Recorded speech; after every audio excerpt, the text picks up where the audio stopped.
ನಮಸ್ತೆ, ಸ್ವಾಗತ ಸುಸ್ವಾಗತ. ಇದು ವಿ.ಪಿ. Kitchen diaries. ನಾನು ವಿಜಯಲಕ್ಷ್ಮಿ ಒಳಗೆ.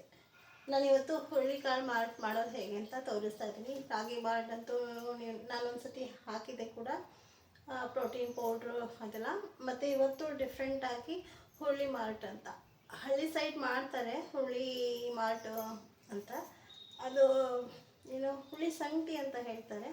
ನಾನಿಲ್ಲಿ ಹುರುಳಿ ಮಾಲ್ಟ್ ಅಂತ ಹೇಳ್ತಾ ಇದ್ದೀನಿ. ಯಾಕೆ ಅಂದರೆ ಅದು ಬರೀ ಹುರುಳಿಕಾಳು ಮಾತ್ರ ಹಾಕಿ ಮಾಡ್ತಾಯಿಲ್ಲ ನಾನು. ಸ್ವಲ್ಪ ಅಕ್ಕಿ ಅದೆಲ್ಲ ಹಾಕಿ, ಕಡಲೆಬೀಜ ಎಲ್ಲ ಹಾಕಿ ಮಾಡ್ತಾಯಿಲ್ಲ. ಸ್ವಲ್ಪ ಡಿಫ್ರೆಂಟಾಗಿರುತ್ತೆ, ಟೇಸ್ಟ್ ಕೂಡ ಚೆನ್ನಾಗಿರುತ್ತೆ. ಚಿಕ್ಕ ಮಕ್ಕಳು ದೊಡ್ಡವರು. ನಾನು ಯಾಕಪ್ಪ ಹುರುಳಿ ಮಾಲ್ಟ್ ಮಾಡ್ತಾಯಿದ್ದೀನಿ ಅಂತಂದರೆ, ಹುರುಳಿ ಮಾಲ್ಟ್ ಅಂದರೆ ಇವಾಗೆಲ್ಲ ಸ್ವಲ್ಪ ಕೋಲ್ಡ್ ಇದೆ ಅಲ್ವಾ, ಮಳೆ ಇದೆ, ಚಳಿ, ಈ ಟೈಮ್ಗೆ ನಾವು ರಾಗಿ ಮಾಲ್ಟ್ ಕುಡಿದ್ರೆ ಇನ್ನೂ ಶೀತ ಆಗುತ್ತೆ, ಇನ್ನೂ ಹೆಲ್ತ್ ಹಾಳಾಗುತ್ತೆ. ಅದಕ್ಕೋಸ್ಕರ ಹುರುಳಿ ಅಂದರೆ ಹುರುಳಿಕಾಳು ಎನರ್ಜಿ ಮತ್ತು ಅದೆಲ್ಲ ಚೆನ್ನಾಗಿರುತ್ತೆ. ಆ ಹುರುಳಿಕಾಳಲ್ಲಿ ತುಂಬ ಕ್ಯಾಲ್ಶಿಯಂ ಇರುತ್ತೆ. ಹಾಗಾಗಿ ಆಮೇಲೆ ಬಾಡಿಗೆ ಹೀಟ್ ಕೂಡ ಅದು ಹುರುಳಿ. ಹಾಗಾಗಿ ಈ ಕೋಲ್ಡ್ ಕ್ಲೈಮೇಟ್ಗೆ ಹೀಟ್ ಆಗಿರೋದು ನಾವು ಬೆಳಿಗ್ಗೆ ಒಂದು ಗ್ಲಾಸ್ ಮಾಡ್ಕೊಂಡು ಕುಡಿದ್ರೆ, ಅಥವಾ ಸಾಯಂಕಾಲ ಯಾವಾಗನ ಆಗಲಿ ಟೀ ಕಾಫಿ ಬದಲಾಗಿ ಕುಡಿಬೋದು. ಅಥವಾ ನಾವು ಹೆಲ್ತ್ಗೆ ಚೆನ್ನಾಗಿರಬೇಕು ಅಂದ್ಕೊಂಡು ಕುಡಿಬೋದು. ನೋಡಿ ಬನ್ನಿ ಹೇಗೆ ಮಾಡ್ತೀನಿ. ಅದಕ್ಕೇನು ತೊಗೊಂಡಿದ್ದೀನಿ ಅಂತ. 3/4 kg ಹುರುಳಿಕಾಳು ತೊಗೊಂಡಿದ್ದೀನಿ. ಒಂದು 20 ಲವಂಗ, ಒಂದು 5 ಏಲಕ್ಕಿ ತೊಗೊಂಡಿದ್ದೀನಿ. ಒಂದು ಸ್ವಲ್ಪ ಗೋಡಂಬಿ ತೊಗೊಂಡಿದ್ದೀನಿ. ಆಮೇಲೆ 1 ಕಪ್ಪಷ್ಟು ಗೋಧಿ ಹಿಟ್ಟು ತೊಗೊಂಡಿದ್ದೀನಿ. ಗೋಧಿ ಬದಲಾಗಿ ಗೋಧಿ ಹಿಟ್ಟು ತೊಗೊಂಡಿದ್ದೀನಿ. ಯಾಕೆ ಅಂದರೆ ಗೋಧಿನ ಹುರಿದು ನಾವು ಪೌಡ್ರ್ ಮಾಡ್ಬೋದಿತ್ತು. ನಾನು ಹಿಟ್ಟು ತೊಗೊಂಡಿದ್ದೀನಿ, ಗೋಧಿ ಇರಲಿಲ್ಲ ಅಂತ. ಗೋಧಿ ಇದ್ದರೆ ಗೋಧಿನ ಕ್ಲೀನ್ ಮಾಡಿ ಹುರಿದು ಮಿಕ್ಸಿಗೆ ಹಾಕ್ಕೋಬೋದು, ಇಲ್ಲ ಮಷಿನ್ಗೆ ಹಾಕ್ಬೋದು. ಆಮೇಲೆ ಒಂದು ಸ್ವಲ್ಪ ಅಕ್ಕಿ ತೊಗೊಂಡಿದ್ದೀನಿ. 1 ಬಟ್ಲಷ್ಟು ಕಡಲೆಬೀಜ ತೊಗೊಂಡಿದ್ದೀನಿ. ಎಲ್ಲ ಹುರಿಬೇಕು ನೀಟಾಗಿ. ಎಲ್ಲ ಹುರಿದ್ಬಿಟ್ಟು ಪೌಡ್ರ್ ಮಾಡಬೇಕು, ಆವಾಗ ಚೆನ್ನಾಗಿರುತ್ತೆ. ಈ ಕ್ಲೈಮೇಟಿಗೆ ಇದು ಹುರುಳಿಕಾಳು ಮಾಲ್ಟು ತುಂಬ ಚೆನ್ನಾಗಾಗುತ್ತೆ. ಬನ್ನಿ ಇವಾಗೆಲ್ಲ ಒಂದೊಂದಾಗಿ ಹುರಿತಾ ಬರ್ತೀನಿ. ಫಸ್ಟು ಒಲೆ ಹಚ್ಕೊಬಿಡೋಣ.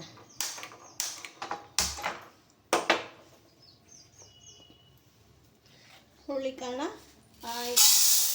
ಒಂದೇ ಸತಿ ಹುರಿಯೋದು ಬೇಡ, 2 ಬ್ಯಾಚ್ ಮಾಡಿಕೊಂಡು ಹುರಿಯೋಣ. ಅದನ್ನು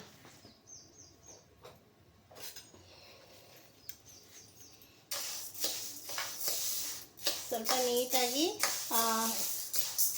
ಡುಮ್ಕಾಗಬೇಕಿದು. ಇವಾಗ ಈ ಥರ ಇದೆ ಅಲ್ವಾ, ಎಲ್ಲ ಉಬ್ಬುತ್ತೆ. ಇದು ರೆಡ್ ಕಲರ್ ಚೇಂಜ್ ಆಗುತ್ತೆ, ಉಬ್ಕೊಳ್ಳುತ್ತೆ. ಆವಾಗ ಹುರಿದಿದೆ ಅಂತ ಗೊತ್ತಾಗುತ್ತೆ. ಚಟ್ಪಟ್ ಸೌಂಡ್ ಕೂಡ ಆಗುತ್ತೆ. ಆವಾಗ ನಾವು ಹುರಿದಿದ್ದನ್ನು ನೋಡಿ ತೆಗಿಬೇಕಾಗುತ್ತೆ.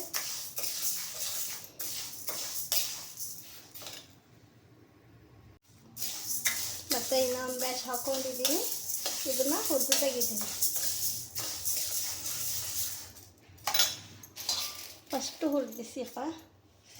ಫಸ್ಟು ಹುರಿದಿರೋದು ನೋಡಿ ಈ ಕಲರ್ ಬಂದಿದೆ, ಫುಲ್ ಬ್ರೌನ್ ಕಲರ್ ಬಂದಿದೆ. ಅಷ್ಟು ಚೆನ್ನಾಗಿ ಹುರಿಬೇಕು. ಇವಾಗ ಇದನ್ನು ಕೂಡ ಅದೇ ಥರ ಹುರಿತೀನಿ.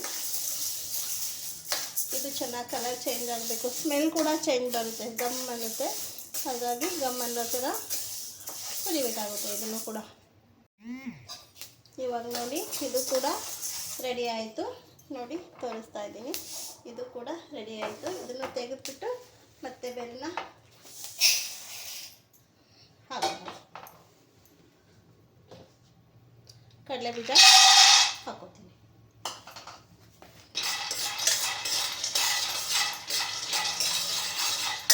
ಕಡಲೆಬೀಜ ಏನೋ ಸ್ವಲ್ಪ ಜಾಸ್ತಿ ಮಾಡಬೇಕಾ ಕಮ್ಮಿ ಮಾಡಬೇಕಾ ಅಂತಂದರೆ, ಕಡಲೆಬೀಜ ಜಾಸ್ತಿ ಏನು ಬೇಡ, ಇಷ್ಟೇ ಸಾಕು. ಕಡಲೆಬೀಜ ತುಂಬ ಜಾಸ್ತಿ ಆದರೆ ಚೆನ್ನಾಗಲ್ಲ. ಹಾಗಾಗಿ ಇಷ್ಟೇ ಕಡಲೆಬೀಜ, ಒಂದು ಬೌಲ್ಗಿಂತ ಕಮ್ಮಿ ತೊಗೊಂಡಿದ್ದೀನಿ ನಾನು. ಇಷ್ಟ ಆದರೆ ಸಾಕು. ಇನ್ನೂ ಜಾಸ್ತಿ ಕಡಲೆಬೀಜ ಆದರೆ ಅದು ಹುರುಳಿಕಾಳು ಮಾಡಿ ಹೋಗಿ ಇನ್ನೇನಾಗುತ್ತೋ ಗೊತ್ತಿಲ್ಲ ನನಗೆ. ಕಡಲೆಬೀಜ ಮಾತ್ರ ಇಷ್ಟೇ ಸಾಕು. ಇದನ್ನು ಕೂಡ ನಾನು ಚೆನ್ನಾಗಿ ಹುರಿದು ತೆಗಿತೀನಿ. ಕಡಲೆಬೀಜನೂ ಹುರಿದಾಯಿತು, ಕಡಲೆಬೀಜ ಕೂಡ ರೆಡಿ ಆಯಿತು. ಇದನ್ನು ತೆಗೆದು ಮತ್ತೆ ಅಕ್ಕಿ ಹಾಕೋತೀನಿ. ಅಕ್ಕಿ ತೊಗೊಂಡಿದ್ದೀನಿ, ಅರ್ಧ ಬೌಲು ಅಕ್ಕಿ ತೊಗೊಂಡಿದ್ದೀನಿ. ಫುಲ್ಲೆಲ್ಲ ಅರ್ಧ ಬೌಲ್ ಅಷ್ಟೇ ಅಕ್ಕಿ ತೊಗೊಂಡಿರೋದು. ಇನ್ನೂ ಸ್ವಲ್ಪ ಕಮ್ಮಿ ಆದರೂ ಪರವಾಗಿಲ್ಲ, ಅದೇ ಜಾಸ್ತಿ ಆಗಬೇಕು.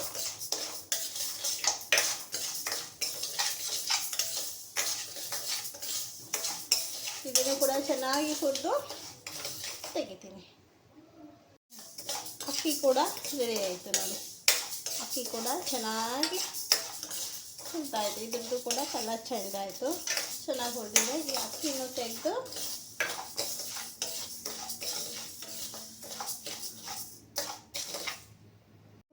ಹಿಟ್ಟು ಹುರಿತಾ ಇದ್ದೀನಿ. ಸಿಮ್ ಉರಿಯಲ್ಲಿ ಹುರಿಬೇಕು. ಇದನ್ನು ಜೋರಾಗಿ ಇಟ್ಕೊಂಡ್ಬಿಟ್ರೆ ಹಿಟ್ಟು ಬೇಗ ಸೀದೋಗುತ್ತೆ. ಹಾಗಾಗಿ ನಿಧಾನಕ್ಕೆ ಹುರಿ ಇಟ್ಕೊಂಡ್ಬಿಟ್ಟು ನಿಧಾನಕ್ಕೆ ಹುರಿಬೇಕು. ಆದಷ್ಟು ಇದು ಕೂಡ ಕಲರ್ ಚೇಂಜ್ ಆಗಬೇಕು, ಕಂದು ಬಣ್ಣಕ್ಕೆ ಬರಬೇಕು. ಗೋಧಿ ಇದ್ದಿದ್ರೆ ಇನ್ನೂ ಚೆನ್ನಾಗಿರುತ್ತೆ. ಗೋಧಿ ಇಲ್ಲ, ಅದಕ್ಕೋಸ್ಕರ ನಾನು ಹಿಟ್ಟು ಹಾಕ್ಕೊತಾ ಇದ್ದೀನಿ. ಗೋಧಿ ಹಿಟ್ಟು. ಗೋಧಿ ಇದ್ದಿದ್ರೆ ಅದು ಕೂಡ ಚೆನ್ನಾಗಿ ಹುರಿದ್ಬಿಟ್ಟು ಅದನ್ನು ಕೂಡ ಮಿಷಿನ್ಗಾದರೂ ಕಳಿಸ್ಬೋದು, ಮಿಕ್ಸಿಗಾದರೂ ಹಾಕ್ಕೋಬೋದಿತ್ತು. ಇದನ್ನು ಕೂಡ ಚೆನ್ನಾಗಿ ಹುರಿದು ತೆಗೆದು ಆಮೇಲೆ ಸ್ವಲ್ಪ ಏಲಕ್ಕಿ, ಲವಂಗ, ಬಾದಾಮಿ ಹುರ್ಕೊಂಡು ಎಲ್ಲ ಸೇರಿಸಿ ಮಿಕ್ಸಿ ಮಾಡಿಕೊಂಡ್ರೆ ರೆಡಿ ಆಗುತ್ತೆ ಇದು. ನೋಡಿ, ಹಿಟ್ಟು ಹುರಿದಾಯಿತು, ಕರೆಕ್ಟಾಗಿ ಹುರಿದಿದೆ.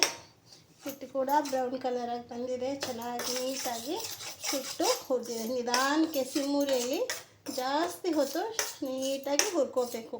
ಯಾಕಂದರೆ ಇದು ಹಸಿ ಹಿಟ್ಟಲ್ವ, ಅದಕ್ಕೋಸ್ಕರ ಬೆಂದಿದೆಯೋ ಇಲ್ವೋ ಹುರಿದಿದೆಯೋ ಇಲ್ವೋ ಗೊತ್ತಾಗಲ್ಲ. ಅದಕ್ಕೋಸ್ಕರ ಆದಷ್ಟು ಸಿಮ್ಮುರಿಯಲ್ಲಿ ಸ್ವಲ್ಪ ಜಾಸ್ತಿ ಹೊತ್ತು ನೀಟಾಗಿ ಹುರ್ಕೋಬೇಕಾಗುತ್ತೆ. ಆಯಿತು, ಇವಾಗ ಇದು ರೆಡಿ ಆಯಿತು. ಇದು ತೆಗೆದು ನಾನು ಬಾದಾಮಿ ಅದೆಲ್ಲ ಸ್ವಲ್ಪ ಹುರಿತೀನಿ. ನೋಡಿ, ಒಂದು ಸ್ವಲ್ಪ ಬಾದಾಮಿ ಹಾಕ್ಕೊತಾ ಇದ್ದೀನಿ.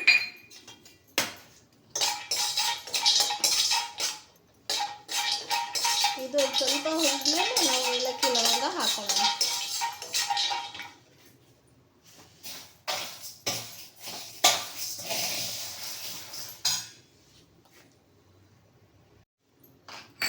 ಇವಾಗ ಇದು ಸ್ವಲ್ಪ ಏಲಕ್ಕಿ, ಲವಂಗ ಇದೆಯಲ್ಲ, ಇದನ್ನು ಕೂಡ ಹಾಕ್ಕೊಂಡು ಹುರ್ಕೊಳ್ಳೋಣ.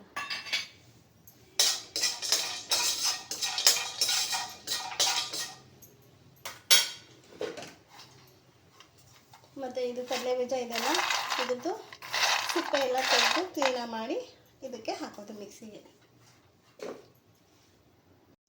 ಇದು ಹುರುಳಿ ಅಕ್ಕಿನ ನೀಟಾಗಿ ಮಿಕ್ಸಿಗೆ ಹಾಕ್ತೀನಿ, ಹಿಟ್ಟಾಗುತ್ತೆ. ಆವಾಗ ಆಮೇಲೆ ತೋರಿಸ್ತೀನಿ. ನೋಡಿ, ಇದನ್ನು ನಾನು ಮಿಕ್ಸಿ ಮಾಡ್ಕೊಬರ್ತೀನಿ.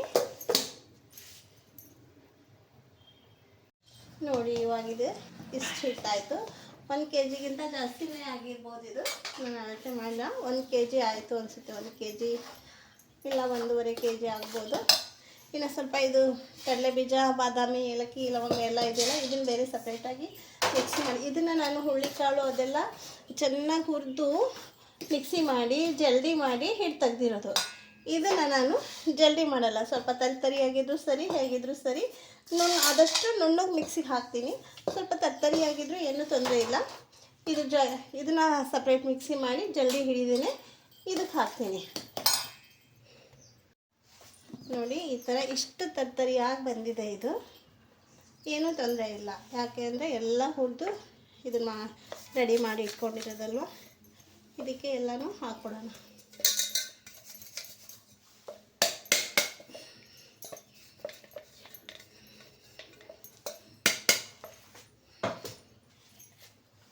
ಇದನ್ನು ನೀಟಾಗಿ ಮಿಕ್ಸ್ ಮಾಡೋಣ. ಸೈಡ್ಗೆ ಮಾಡ್ತೀನಿ ಎಲ್ಲ ಕರೆಕ್ಟಾಗಿ. ಇದು ಸ್ವಲ್ಪ ಹಿಟ್ಟು, ಇದು ಕಡಲೆ ಬೀಜ, ಗೋಡಂಬಿ ಅದೆಲ್ಲ ಹಾಕಿರೋದು ಸ್ವಲ್ಪ ಮೆತ್ತಗೆ ಬಂದಿದೆ. ಇದೆಲ್ಲ ಡ್ರೈ ಆಗಿದೆ ಅಲ್ವಾ, ಅದಕ್ಕೆ ನೀಟಾಗಿ ಎರಡೂ ಎಲ್ಲ ಹೊಂದ್ಕೊಳ್ಳೋ ಥರ ಆದಷ್ಟು ನಾವು ಕೈಯಲ್ಲಿ ಕಲಿಸ್ಬೇಕು.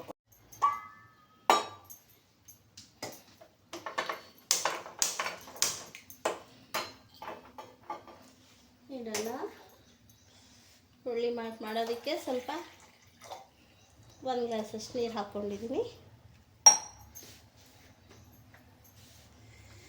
ಸ್ವಲ್ಪ ಬೆಲ್ಲ ಹಾಕ್ಕೊಳ್ಳೋಣ.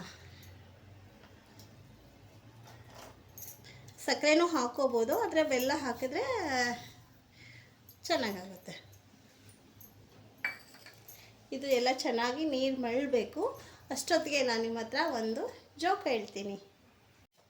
ಅದೇನಪ್ಪ ಜೋಕು ಅಂದರೆ, ನಾನು ಹೇಳಿದೆ ನೋಡಿ ಒಂದು ಜೋಕ್ ಹೇಳ್ತೀನಿ ಅಂತ. ಏನಪ್ಪ ಜೋಕು ಅಂದರೆ, ಇವಾಗ ನಾನು ಅಂದ್ಕೊಳ್ಳಿ, ಇಲ್ಲ ನೀವು ಅಂದ್ಕೊಳ್ಳಿ, ಇಲ್ಲ ನನ್ನ ಫ್ರೆಂಡ್ ಅಂದ್ಕೊಳ್ಳಿ, ಪರವಾಗಿಲ್ಲ.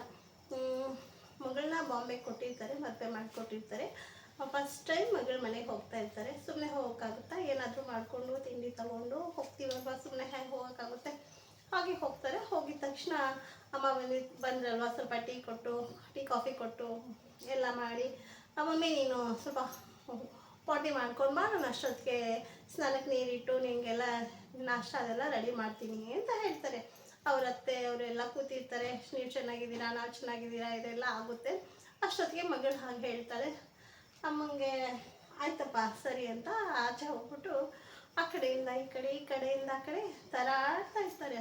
ಯೋಚನೆ ಮಾಡ್ತಾರೆ, ಏನಪ್ಪ ನಾನು ಬಟ್ಟೆ ಒಗಿತೀನಿ, ಪಾತ್ರೆ ಉಜ್ತೀನಿ, ಎಲ್ಲ ಥರ ಅಡುಗೆ ಮಾಡ್ತೀನಿ, ಏನು ಕೆಲಸ ಬರಲ್ಲ ನನ್ನ ಲೈಫಲ್ಲಿ, ಅದೆಷ್ಟು ಕೆಲಸ ಮಾಡಿಲ್ಲ ನಾನು, ಏನೆಲ್ಲ ಮಾಡಿದ್ದೀನಿ. ಆದರೆ ಇದೇನು ಒಂದ್ಸತಿ ಪಾಟಿ ಮಾಡು ಅಂತ ಹೇಳಿದ್ರು ನನ್ನ ಮಗಳು. ನಾನು ಒಂದ್ಸತಿನೂ ಪಾಟಿ ಮಾಡಿಲ್ಲ, ಏನು ಮಾಡೋದು, ಅದು ಹೆಂಗೆ ಮಾಡೋದು ನಂಗೆ ಗೊತ್ತೇ ಇಲ್ಲ ಅಂದ್ಕೊಂಡು ಯೋಚನೆ ಮಾಡಿಕೊಂಡು ಇದು ಏನು ಪಾಟಿ ಮಾಡೋದು ಅಂತ ನಿಂತ್ಕೊಂಡಿರ್ತಾರೆ. ಅಷ್ಟೊತ್ತಿಗೆ ಮಗಳು ಬರ್ತಾಳೆ. ಅಮ್ಮ ಏನು ಮಾಡ್ತಾ ಇದೆಯಾ, ಇನ್ನೂ ನಿಂತ್ಕೊಂಡಿದೆಯಲ್ಲ ಅಂತ ಕೇಳ್ತಾಳೆ. ಹುಚ್ಚಿ, ನೀನು ಅದೇನು ಹೇಳಿದೆ ನನಗೆ ಪಾಟಿ ಮಾಡು ಅಂತ ಹೇಳಿ ಕಳಿಸ್ತೀನಿ, ನಾನು ಯಾವತ್ತಾದರೂ ಮಾಡಿದ್ದೀನ, ಎಷ್ಟು ಜೀವನ ಪೂರ್ತಿ ಎಷ್ಟೊಂದು ಕೆಲಸ ಮಾಡಿದ್ದೀನಿ, ನಾನು ಅದನ್ನು ಮಾಡಿದ್ದೀನ ಯಾವತ್ತಾದರೂ ಪಾಟಿ ಮಾಡುವಂಥ ಅವ್ರ ಎದುರುಗಡೆ ಮತ್ತೆ ಅದ್ರಿಗೆಲ್ಲ ಹೇಳಿದ್ರೆ ನಂಗೆ ಬರಲ್ಲ, ನಂಗೆ ಗೊತ್ತಿಲ್ಲ ಅಂತ ಹೇಳೋಕ್ಕಾಗುತ್ತಾ, ಅದೇನು ಅಂತ ಅರ್ಥ ಹಾಕೊಂಡು ಹೇಳೋದಲ್ಲ ನೀನು, ಅದೇನು ಕೆಲಸ ಅದು ಅಂತ ಹೇಳ್ತಾಳೆ ಅವರಮ್ಮ. ಅಯ್ಯೋ ಅಮ್ಮ, ಕೆಲಸ ಅಲ್ಲ ಅದು, ನಿನ್ನ ಕಕ್ಕ ಹೋಗ್ಬಾ ಅಂತ ಹೇಳಿದ್ದು ಅಂತ. ಹೌದಾ, ಅವ್ರು ಅದಕ್ಕೆ ಹೀಗಾದರೂ ಹೋಗಿ ಅನ್ಬೋದಿತ್ತಲ್ಲ ನೀನು, ಅದು ಯಾಕೆ ಹಂಗೆ ಹೇಳಿದೆ ನನಗೆ ಪಾಟಿ ಅಂತ, ನನಗೆ ಅರ್ಥನೇ ಆಗಲಿಲ್ಲ. ಆಯಿತು ಹೋಗವ, ನಾನು ಮಾಡ್ಕೊಂಬತ್ತೀನಿ, ಬೇಗ ಬಿಸಿನೀರಿಡು ಸ್ನಾನಕ್ಕೆ ಅಂತ ಹೇಳ್ತಾಳೆ. ಆಯಿತು ಅಂದ್ಬಿಟ್ಟು ಅವರು ಬಿಸಿನೀರು ಇಡಕ್ಕೆ ಹೋಗ್ತಾಳೆ, ಅಮ್ಮ ಪಾಟಿ ಮಾಡೋಕ್ಕೆ ಹೋಗ್ತಾಳೆ. ನಾನಿವಾಗ ನೋಡಿ, ಇದು ನಂದು ಹುರುಳಿಕಾಳ್ದು ಬೆಲ್ಲ ಎಲ್ಲ ಕರಗಿ ನೀಟಾಗಿ ರೆಡಿಯಾಗಿದೆ. ಇವಾಗ ನಾವು ಇದನ್ನು ಹುರುಳಿಕಾಳು ಮಾಡೋಣ. ಇವಾಗ ಅದೆಲ್ಲ ರೆಡಿಯಾಗಿದೆ. ಒಂದು ಬೌಲ್ಗೆ ಒಂದು ಸ್ವಲ್ಪ ನೀರು ಹಾಕ್ಕೋಬೇಕು. ನಾನು ರಾಗಿ ಹಿಟ್ಟು ಅದು ಹುರುಳಿಕಾಳು ಹಿಟ್ಟು ಮಾಡ್ಕೊಂಡಿದ್ದೀನಲ್ಲ, ಅದನ್ನ ಒಂದು ಸ್ಪೂನು ಹಾಕ್ಕೋಬೇಕು. ಬೇಕಿದ್ರೆ ಇನ್ನೂ ಸ್ವಲ್ಪನೂ ಹಾಕ್ಕೋಬೋದು. ನೀರಾಗಿ ಕುಡಿಯೋ ಥರ ಬೇಕು ಅಂದರೆ ಸ್ವಲ್ಪ ಇದನ್ನು ಜಾಸ್ತಿ ಹಾಕ್ಕೋಬೇಕು. ಇಲ್ಲ ನನಗೆ ಸ್ಪೂನಲ್ಲಿ ತಿಂತೀನಿ ಅಂದರೆ ಗಟ್ಟಿಯಾಗಬೇಕಿದು, ಇಲ್ಲಪ್ಪ ಸುಮ್ಮನೆ ಟೀ ಥರ ಕುಡಿತೀನಿ ಅಂದರೆ ನೀರಾಗಬೇಕು. ನಾನಿಲ್ಲಿ ಗಟ್ಟಿಯಾಗೂ ಮಾಡಲ್ಲ, ನೀರಾಗೂ ಮಾಡಲ್ಲ, ಒಂದು ಮೀಡಿಯಮ್ ಮಾಡ್ತೀನಿ. ಹಾಗಾದರೂ ಇರಲಿ, ಹೀಗಾದರೂ ಇರಲಿ ಅಂತ. ಇವಾಗ ನಿಮಗೆ ಬೇಕಿದ್ರೆ ನೀವು ಸ್ವಲ್ಪ ಟೀ ಥರ ಕುಡಿತೀನಿ ಅಂದರೆ ಸ್ವಲ್ಪ ನೀರು ಜಾಸ್ತಿ ಹಾಕ್ಕೊಳ್ಳಿ, ಇಲ್ಲ ಆಮೇಲೆ ಹಾಲಾದರೂ ಹಾಕ್ಕೋಬೋದು. ನಾನು ಇವಾಗ ಇನ್ನೂ ಸ್ವಲ್ಪ ಹಾಕ್ಕೋತೀನಿ ಹಿಟ್ಟು, ಹುರುಳಿಕಾಳು ಹಿಟ್ಟು. ಇವಾಗ ಅದು ನೀರೆಲ್ಲ ಚೆನ್ನಾಗಿ ಬೆಲ್ಲ ಕರಗಿ ಚೆನ್ನಾಗಿ ಮರಳಿದೆ. ಇವಾಗ ನೋಡಿ, ಇದನ್ನು ಈ ಥರ ರೆಡಿ ಮಾಡ್ಕೊಂಡಿದ್ದೀನಿ. ಇದನ್ನು ಹಾಕ್ಬಿಟ್ಟು ತಿರುಗಿಸ್ತೀನಿ. ಒಂದು ಸರ್ತಿ ಚೆನ್ನಾಗಿ ಕುದಿಬೇಕು. ಇದು ಇಷ್ಟೇ, ಚೆನ್ನಾಗಿ ಮರಳಬೇಕು.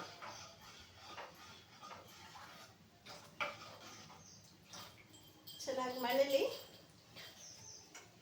ಮಳ್ಳಾದ್ಮೇಲೆ ನಾನು ನಿಮಗೆ ಮತ್ತೆ ತೋರಿಸ್ತೀನಿ.